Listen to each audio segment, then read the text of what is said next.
मला लय वाईट वाटतं काय वगैरे तुमचं लग्न झालं. असं मलाही कधी कधी वाटतं. भैया भैया बिचारी दमच ना.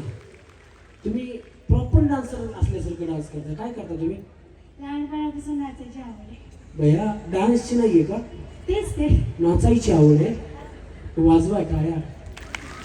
जर याला सेमी फायनल मध्ये घ्यायचं असेल तर जोरात टाळ्या वाजवा. पण क्या बात आहे सर.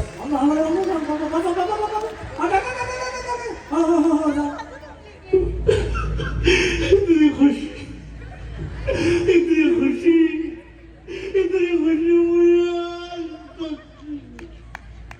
वहिनी त्यांच्यासाठी तुम्ही आमच्या एवढ्या महिलांचा विचार केला सर. कोण करत नाही.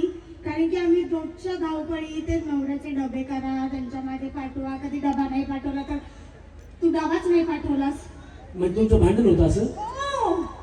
भांडण झाल्यास माघार कोण घेतो वहिनी? मी तर नाही घेत. बाबला.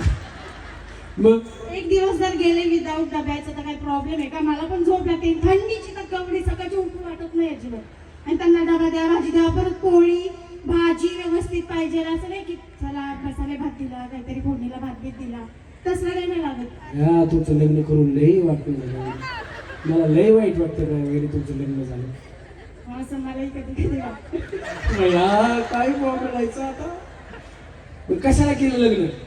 काय आता उतावळे उतावळी नवरा आणि गुडघ्याला बाशिंग असतं. उतावळी नवरी आणि गुडघ्याला बाशिंग. तसंच झालंय. दुसरा जर लाईफ भेटली तर मी मस्त मनसोक्त जगणार आहे. दुसरं आयुष्य भेटलं तर एकदम मनसोक्त जगणार आहे. आणि दादांना हीच आहे की अपेक्षा की तुम्ही भरभर भरपूर भरपूर मतांनी विजयी व्हा. थँक्यू. क्या बात आहे. बिचारीसाठी जोरदार टाळ्या वाजल्या पाहिजे. कारण अंतकरणापासून म्हणते की गणेश दादा तुम्ही भरपूर भरपूर भरघोस मतांनी विजयी व्हा. आणि ते काम